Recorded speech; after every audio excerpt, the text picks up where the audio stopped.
বিপ্লব মানে জীবন দেয়া বসে থাকা নয়, সে কোনো দিন আসবে না রে করো যদি ভয়।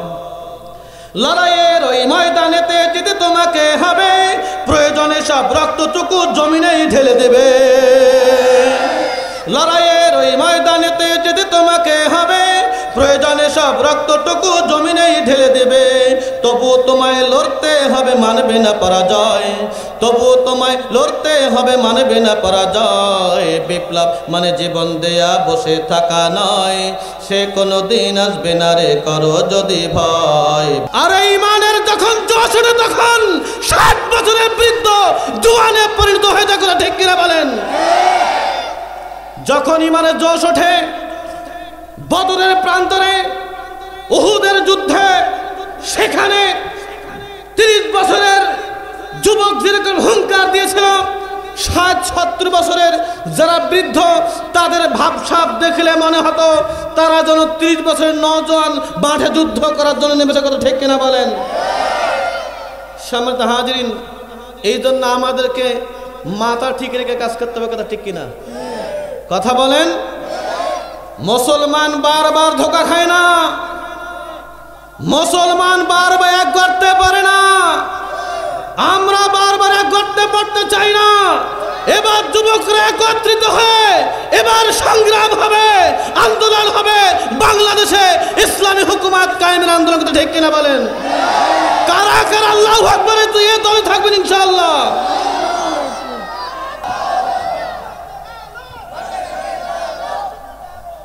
মাশাআল্লাহ, আলহামদুলিল্লাহ। সম্মানিত হাজিরিন, আমাদেরকে আলো শুধু ঘরে জলে জ্বালালে হবে না, দিলে দুলে জ্বালতে হবে, কথা ঠিক কিনা বলেন? কথা কান্না কা। এজন্য এখন আমি একটা পরীক্ষা করব, যুবকরা যারা আছেন তারা তাকবীর দিলে আল্লাহু আকবার বলবেন। মুরব্বীদেরকে দেখবো তাদের আওয়াজ কিরকম। আমি যেমন বললাম বদর যুদ্ধ, আমি বললাম উহুদের যুদ্ধ, আমি বললাম হুনাইনের যুদ্ধ, আমি বললাম খন্দকের যুদ্ধ, আমি বললাম কারবালার যুদ্ধ, যেরকম করে সেখানে মুরব্বীরা বাঘের মতো ব্যাঘ্রের মতো কণ্ঠ উরাস করে আল্লাহু আকবার ধ্বনিতে পদধ্বনিত করেছিল, আজকে আমি দেখবো এখানে মুরব্বীদের আওয়াজ কেমন। কথা কন না কে? পারবেন ইনশাআল্লাহ? মুরব্বীরা রেডি আছেন? আগে বিবাহ যারা করেছেন তারা আল্লাহু আকবার হাত উঠান। আল্লাহু আকবার। বিবাহ যারা করেছেন দেখবো ইনশাআল্লাহ। শুরু করবো ইনশাআল্লাহ। ঠিক আছেন তো? স্টেজ থেকে আওয়াজ চাই, আল্লাহু আকবার বলছে আমাদের সেক্রেটারি সাহেব, হুঙ্কার দিয়েছে, লিল্লাহি তাকবীর, আল্লাহু আকবার।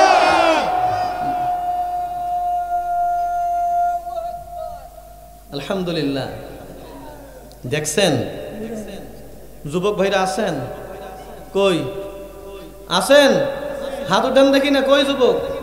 মাশাআল্লাহ। দেখি একটু যুবকের আওয়াজ কেমন আজকে, যদিও মাইকের সমস্যা হচ্ছে মনে হয়।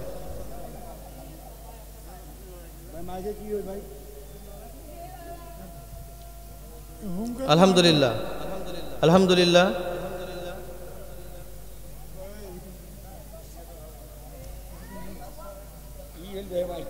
ভাই আপনারা চুপ করেন, ভাই একটু চুপ করেন, একটু ঠান্ডা মতো কাজ করতে দেন না। হ্যালো, আলহামদুলিল্লাহ, আলহামদুলিল্লাহ, আলহামদুলিল্লাহ, আলহামদুলিল্লাহ। নারায়ে তাকবীর। ছুটে আয় শাহজালালের নির্ভীক সৈনিকেরা, খতম করেন নাস্তিকদের চেলা চামুন্ডা গোলা।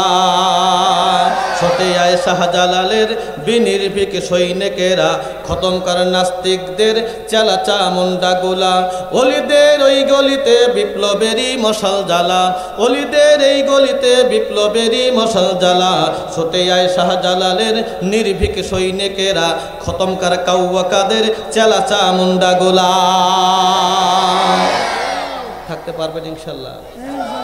পারবেন ইনশাল্লাহ? যুবক ভাইরা পারবেন? আগে যখন মাহফিল করতাম, গত বছরের কথা বলি, ডানে তাকা লাগতো, বামে তাকা লাগতো, সামনে তাকা লাগতো। সভাপতিকে হুজুর চলবে না, কবরের নিচের মাটির নিচের কথা কম মনে নেই মনে আপনাদের মনে নাই মনে হয় আওয়াজ কখনো কমবে না যতক্ষণ থাকবো আওয়াজ কমবে সেক্রেটারি সাহেব বলে হুজুর সমস্যা আছে ফোন দিছিল থানা থেকে কথা কন্যা গায়ে ডানে তাকাইলে সভাপতি বামে তাকাইলে সেক্রেটারি সামনে তাকাইলে প্রশাসন দেখা যায় কিন্তু বাংলাদেশের যুবকরা এই দেশ থেকে ফ্যাসিবাদকে 40 মিনিটের মধ্যে বিদায় করে আজকের কোরআনের মাহফিলকে সাফল্যমণ্ডিত করেছে কথা ঠিক কিনা বলেন যুবকদের পদচারণায় আজকে আমরা এমন ভাবে কথা বলতেছি আজকে ডানে বামে তাকান লাগে না আজকে কোথাও তাকা লাগে না এজন্য আমি বলতে চাই আজকের এই মাহফিল যুবকদের মাহফিল বক্তাও যুবক সব বক্তাই যুবক আমাদের সভাপতি আজকে যুবক হয়ে গেছে কথা ঠিক কিনা কান আজকে আমরা যতক্ষণ মাহফিল চলবে থাকতে পারবো সম্মানিত ভাইয়েরা আমার আপনারা হয়তো জানেন ইতিপূর্বে বাংলাদেশের মধ্যে অনেক দলের আবির্ভাব হয়েছে বাংলাদেশের মধ্যে আমরা মাহফিল থেকে বলতে চাই এটা কোরআনের মাহফিল এটা হাদিসের মাহফিল এটা নবীর মাহফিল এটা সাহাবীর মাহফিল এটা উলামায়ে কেরামের মাহফিল বাংলাদেশের মধ্যে যে সরকার এসেছে বেশিরভাগই সরকার আলেম উলামাদের জেলের মধ্যে ঢুকিয়েছে কথা ঠিক কি রাখুন আমরা আর আলেমদেরকে জেলে দেখতে চাই না আর আয়না ঘরে দেখতে চাই না এবার আন্দোলন হবে বাংলাদেশে ইসলামী হুকুমত কায়েম করার আন্দোলন ঠিক কি রাখুন এইজন্য সাহাবায়ে কেরামের মতো আমাদেরকে মাঠে থাকতে হবে কথা ঠিক কিনা বলেন সমাজের সাথী বন্ধুগণ এজন্য একটু জেদ থাকতে হবে এমন ভাবে আওয়াজ করবেন মানুষরা মনে করবে এখানে কয়জন জানেন হাজার হাজার লোক রয়েছে সুবহানাল্লাহ কম যাই হোক আলোচনা দীর্ঘ করব না আমি ইনশাআল্লাহ যথাসময়ে আলোচনা শেষ করার চেষ্টা করব আল্লাহ রাব্বুল আলামিন আমাদেরকে সকলকে তৌফিক দান করুক সকলে বলেন আমিন ভাইয়েরা আমার আমি আপনাদের সামনে পবিত্র কুরআনুল কারীম থেকে একটা আয়াত তেলাওয়াত করেছি আল্লাহ রাব্বুল আলামিন পবিত্র কালামে পাকে আল্লাহ তাআলা বললেন কুল ইন কুনতুম তুহিব্বুনাল্লাহা ফাত্তাবিউনি ইউহিব্বুকুমুল্লাহ আল্লাহ রাব্বুল আলামিন বলেন বান্দারে পয়গম্বর আপনি জানিয়ে দেন পৃথিবীর মানুষকে আপনি জানিয়ে দেন কুল ইন কুনতুম তুহিব্বুনাল্লাহ যদি তোমরা কি করতে চাও আল্লাহকে ভালোবাসতে চাও তার আগে যেন তোমাকেই যেন সর্বপ্রথম ভালোবাসে বলেন সুবহানাল্লাহ আল্লাহ রাব্বুল আলামিনকে ভালোবাসতে হলে কাকে ভালোবাসতে হবে নবীকে ভালোবাসতে হবে আল্লাহ রাব্বুল আলামিন বলেন কুল ইন কুনতুম তুহিব্বুনাল্লাহা ফাত্তাবিউনি ইউহিব্বুকুমুল্লাহ ওয়া ইয়াগফির লাকুম যুনুবাকুম ওয়াল্লাহু গফুরুর রহিম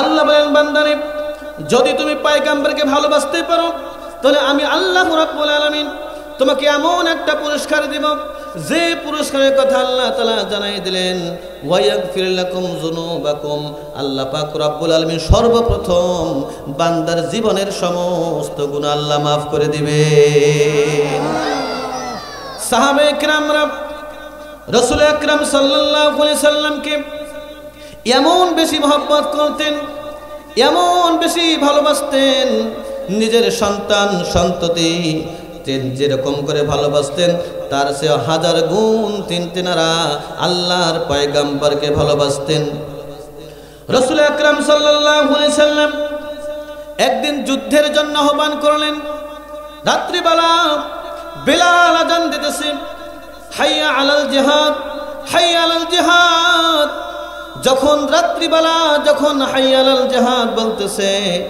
একজন মহিলা ঠিক ওই সময় বাড়ির মধ্যে বিছানার মধ্যে দুচোখের পানি ছিঁড়ে দিয়ে কাঁদতেছে। আল্লাহ রাব্বুল আলামিনের বান্দার সঙ্গে দুইটা সন্তান ছিল। সন্তান ডাক দিয়ে বলে, মা আপনি কাঁদেন কেন? তখন তিনি বললেন, বাবা আমি কাঁদবো না কেন, বাবা আমি কাঁদবো না কেন, এই তো কয়েকদিন হয়ে গেল তোমার বাবা জিহাদের ময়দানে গিয়েছিল, যুদ্ধ করার জন্য তোমার বাবা ফিরে আসেনি, শহীদ হয়ে গেছে। বলেন সুবহানাল্লাহ। বাবা গো আমি এই জন্য কাঁদি, আজকে তোমরা ছোট, তোমার বয়স 7 বছর। আল্লাহু আকবার। যদি আজকে তোমরা 15-16 বছরের যুবক হইতাম, তাহলে আমি কি করতাম? তোমাকে আমি যুদ্ধের ময়দানে পাঠিয়ে দিতাম।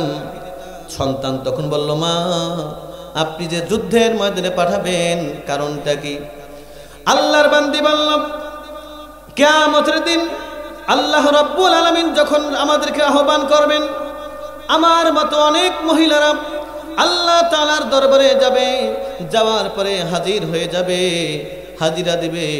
সেখানে অনেক শহীদের মা থাকবে, শহীদের মা থাকবে। এজন্য আমি কাঁদি, আমার সন্তান যদি আজকে বড় হইতো, যুদ্ধ করার বয়স যদি আজকে তোমাদের হইতো, তাহলে যুদ্ধের ময়দানে পাঠিয়ে দিতাম, তোমরা সেখানে যুদ্ধ করে শহীদ হইতা। কিয়ামতের দিন আমি আল্লাহকে বলতাম, আল্লাহ আপনি আমাকে মাফ করে দেন।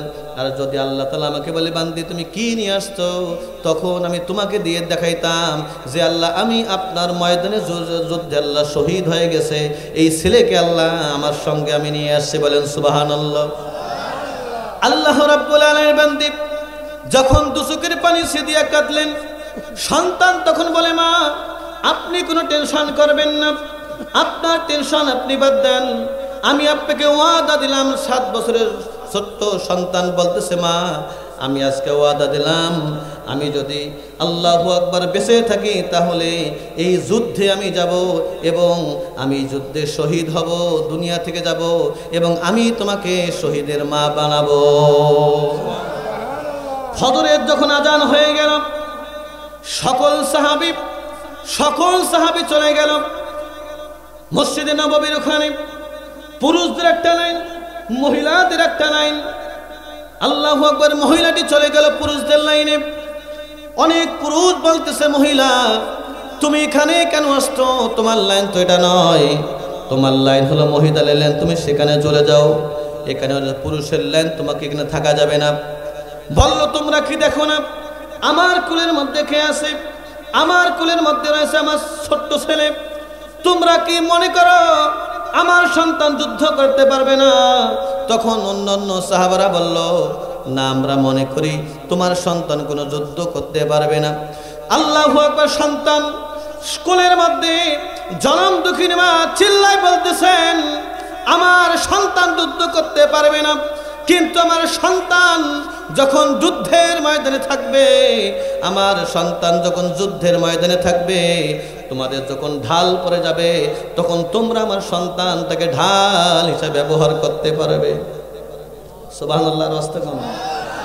আল্লাহ রাব্বুল আলামিন বান্দি এরকম করে চিল্লাচ্ছে। ওদিকে অন্যান্য সাহাবারা বলল, চলে যাও তুমি। কোনো কথাই বলল না। মহিলাটি চুপ হয়ে আছে। কে জানি পয়গম্বরকে গিয়ে বলল, পয়গম্বর এখানে একটা মহিলা আছে, একটা সন্তানকে নিয়ে, তার ছেলেকে নিয়ে সেখানে অনেক সমস্যা হয়ে গেছে, একটু আপনি কি যাবেন? তখন তিনি বললেন, মহিলাকে ডাকো।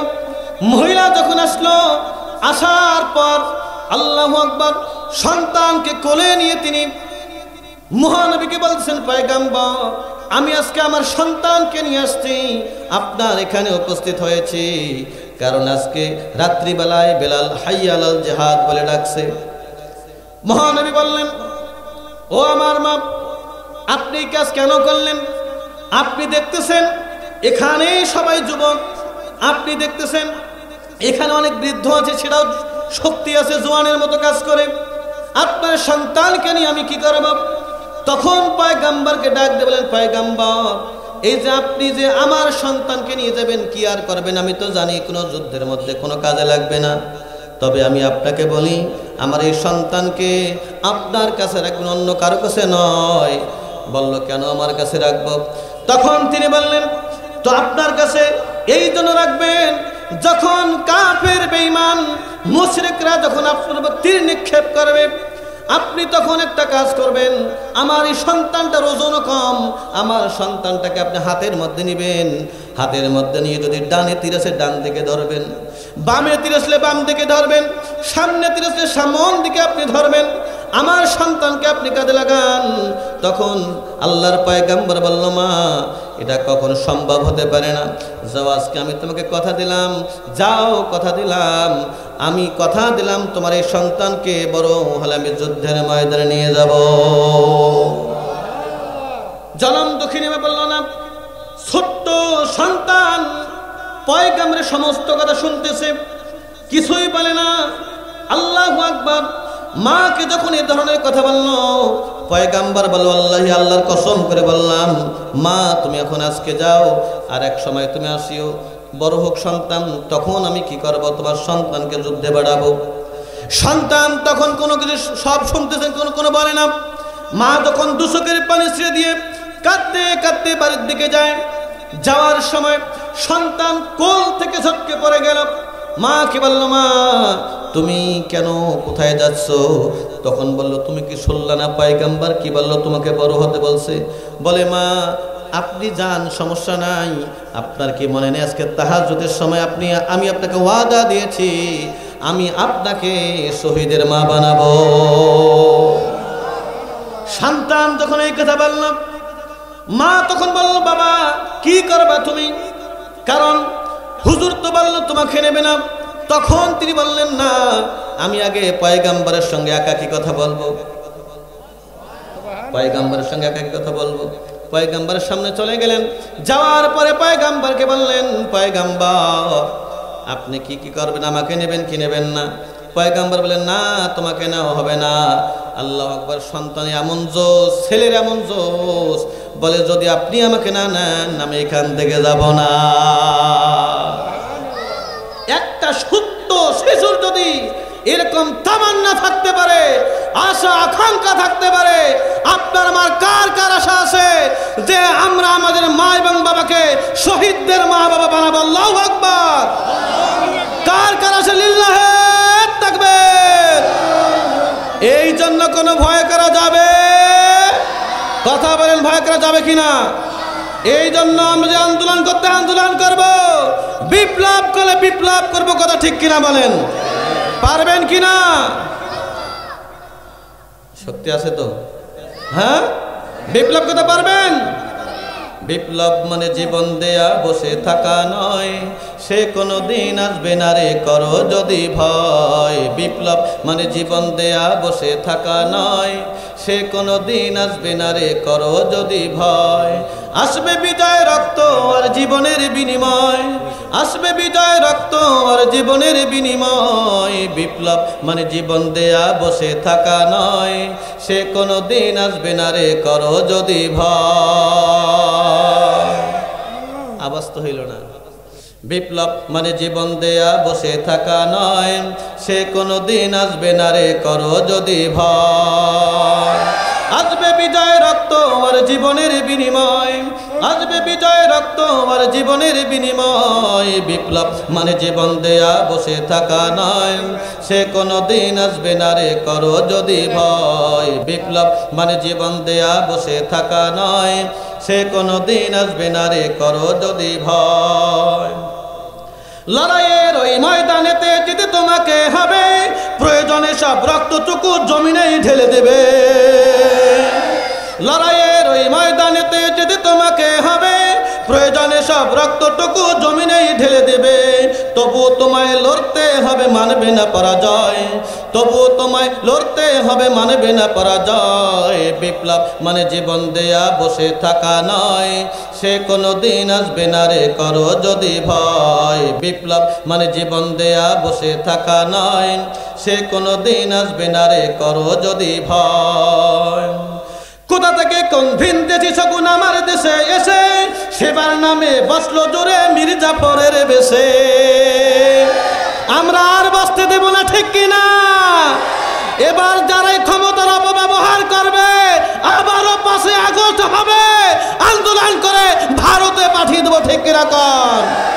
কোথা থেকে কোন ভিনদেশি যখন আমার দেশে এসে সেবার নামে বসলো দূরে মির্জাফরের বেশে, ওদের করতে নাস্তানাবুদ হতে হবে নির্ভয়, ওদের করতে নাস্তানাবুদ হতে হবে নির্ভয়।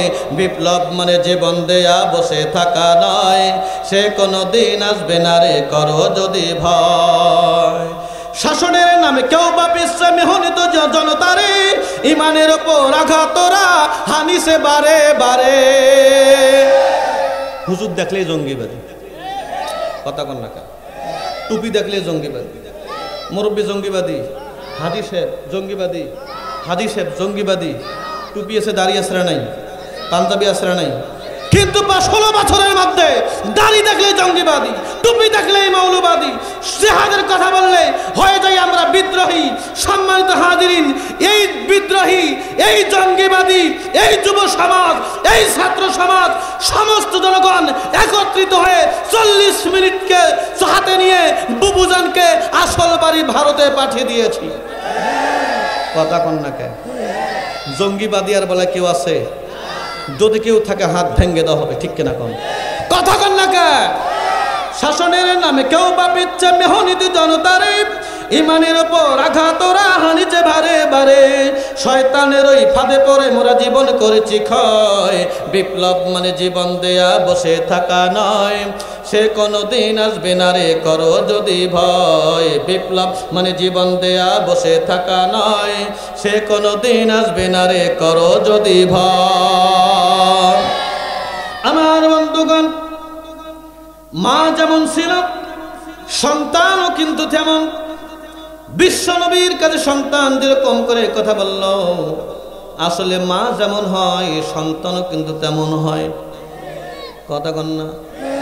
দেখবেন আপনি যে মেয়েটাকে আপনার ছেলের বউ করে নিয়ে আসছেন, এই বউয়ের যদি মা ভালো হয় তাহলে দেখবেন ওই মেয়েটি কিন্তু আপনার সঙ্গে ভালো ব্যবহার করবে। আর যদি মেয়ের মা খারাপ হয়, ঝগড়াটে হয়, ঝগড়ি এক কথায়, দেখবেন মেয়েটার মধ্যে কিন্তু একটা এরকম বৈশিষ্ট্য পাওয়া যায়।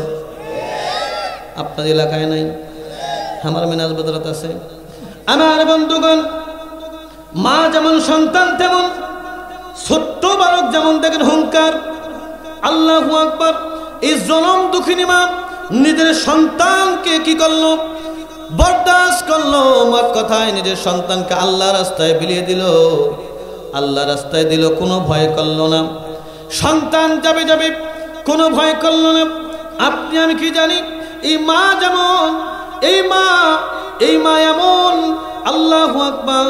আল্লাহ রাব্বুল আলামিন পবিত্র কোরআনে আল্লাহ মায়ের সম্পর্কে বলেন, ওয়াকাদা রাব্বুকা আল্লা তা'বুদু ইল্লা ইয়্যাহু ওয়া বিল ওয়ালিদাইনি ইহসানা।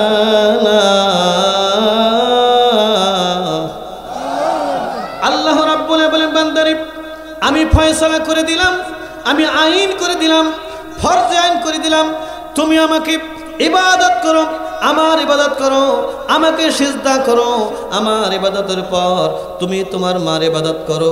আল্লাহ রাব্বুল আলামিন মনোযোগ দিয়ে শুনবেন বন্ধুরা আমার, সম্মানিত উপস্থিতি মা এবং বোনেরা মনোযোগ দিয়ে শুনবেন।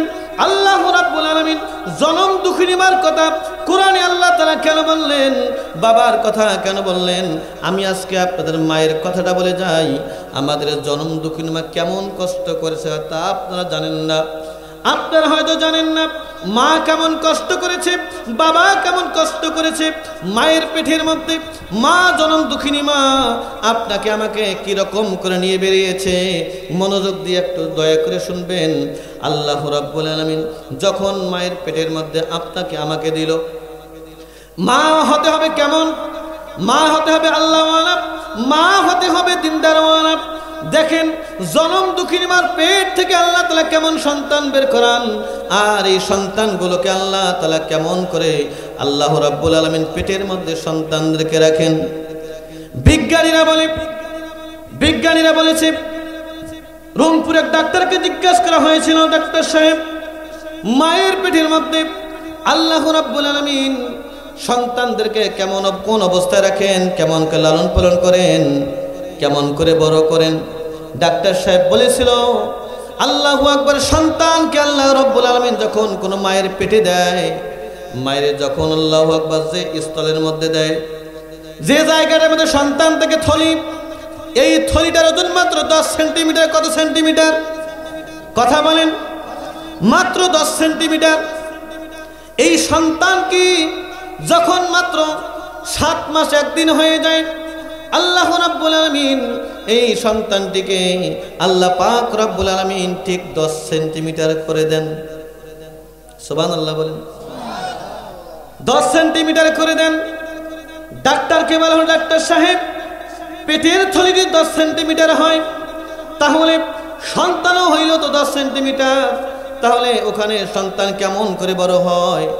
বিজ্ঞানীরা বলেছেন আল্লাহ পাক রব্বুল আলামিন 7 মাস 1 দিনের পর ওই সন্তানটিকে আল্লাহ পাক রব্বুল আলামিন মাথাটা মার নিচের দিকে করে দেন, আর পা দুটো মায়ের কলিজার দিকে করে দেন। বিজ্ঞানীরা বলেন মায়ের কলিজার ওখানে যখন ছেলে মেয়ে যখন পা থাকে, এই পায়ের আঘাত, বিজ্ঞানীরা বলেন এই পা দিয়ে যখন কলিজার মধ্যে আঘাত করে কলিজাটা উপর দিকে যায়। তাই এক ডাক্তারকে জিজ্ঞাসা করা হয়েছিল, ডাক্তার সাহেব আল্লাহু আকবার, এই মার কলিজার সম্পর্কে আপনাদের কি ধারণা? তখন তিনি বলেন বিজ্ঞানীরা পরীক্ষা করেছে, একজন সন্তান যখন 10 মাস 10 দিন মায়ের গর্ভে থাকে, বিজ্ঞানীরা বলেন এই সন্তানটি মায়ের কলিজার মধ্যে 12,500 বার লাথি মারে। কত হাজার বার? কথা কোন সবাই, সবাই একটু কথা বলেন। 12,500 বার লাথি মারে কলিজার মধ্যে। কেউ বলেছেন 4,500 বার কলিজার মধ্যে আঘাত করে। বিজ্ঞানীরা প্রমাণ করেছেন এই মার কলিজার মধ্যে যে সন্তানরা আঘাত করে 12,500 বার অথবা 4,500 বার। ডাক্তাররা বলেন একবার লাথি মারলে মার কলিজা 1 ইঞ্চি উপরে উঠে যায়।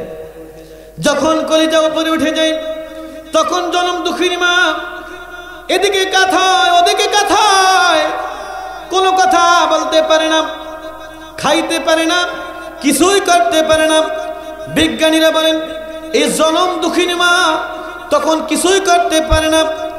এরকম করে সন্তান যখন বড় হয় 15 সেন্টিমিটার হয়ে যায়, 10 সেন্টিমিটার থলির মধ্যে 5 সেন্টিমিটার কলিজাটা জনম দুঃখিনী মার আরো উপরে উঠে যায়।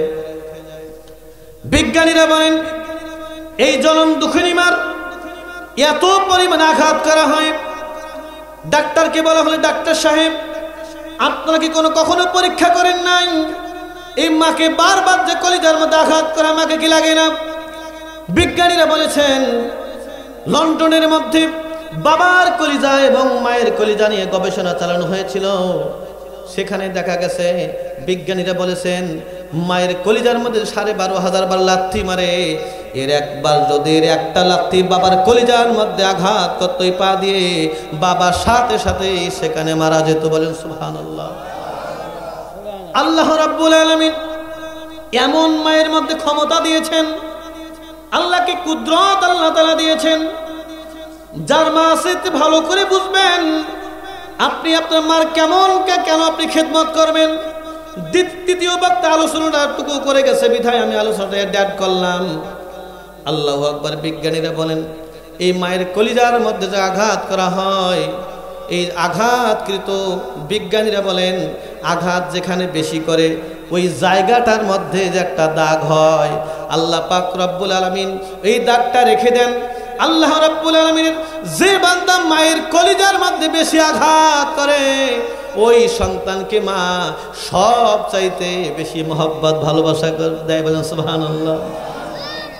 বিজ্ঞানীরা আরো বলেন এই যে সন্তানরা এতদিন ছিলেন এই জনম দুঃখিনী মা, গর্ভধারিণী মা এত কষ্ট করলো, বিজ্ঞানীরা বলেন এই 4,500 বার 12,500 বার লাথি নয়, এই মাকে আরো 3টা স্টেপে লাথি দেওয়া হয়। কয়টা বলেন?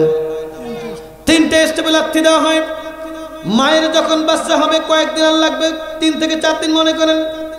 এই সময় সন্তান আল্লাহু আকবার যখন সময় হয়ে গেল, সন্তান প্রথম লাথি মারে।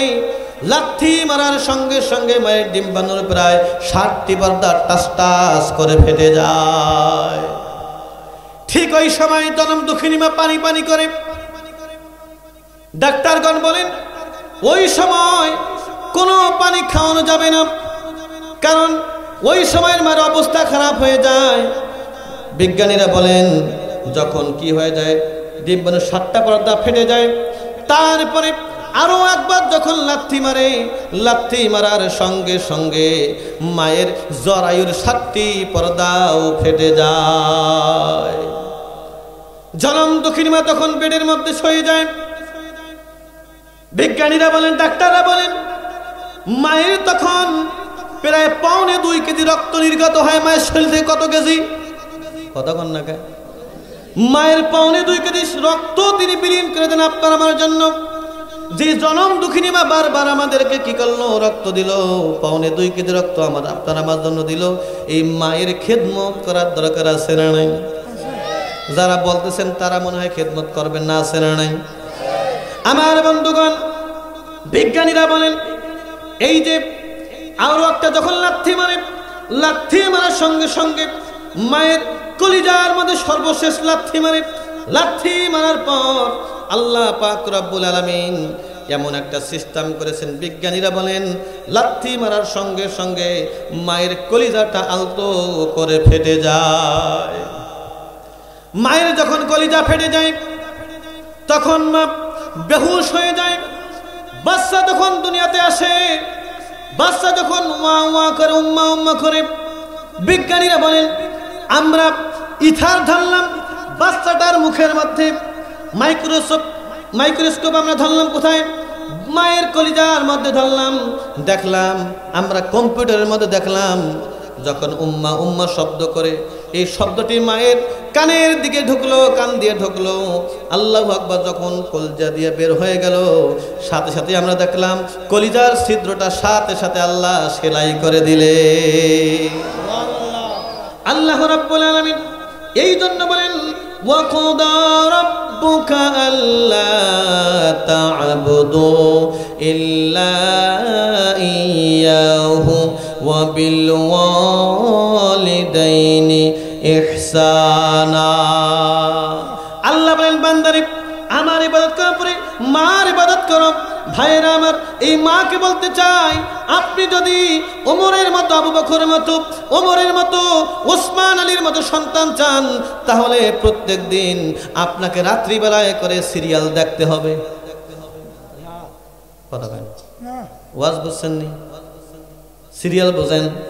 নাটকের কথা বলছি, আপনি অনেকেই জানেন না। যাই হোক, এই জন্য মনে রাখতে হবে, যারা এরকম সন্তান চান তাদেরকে আল্লাহওয়ালা হতে হবে, কোরআনুল কারীম তেলাওয়াত করতে হবে, জিকির করতে হবে, আল্লাহর নাম সব সময় নিতে হবে।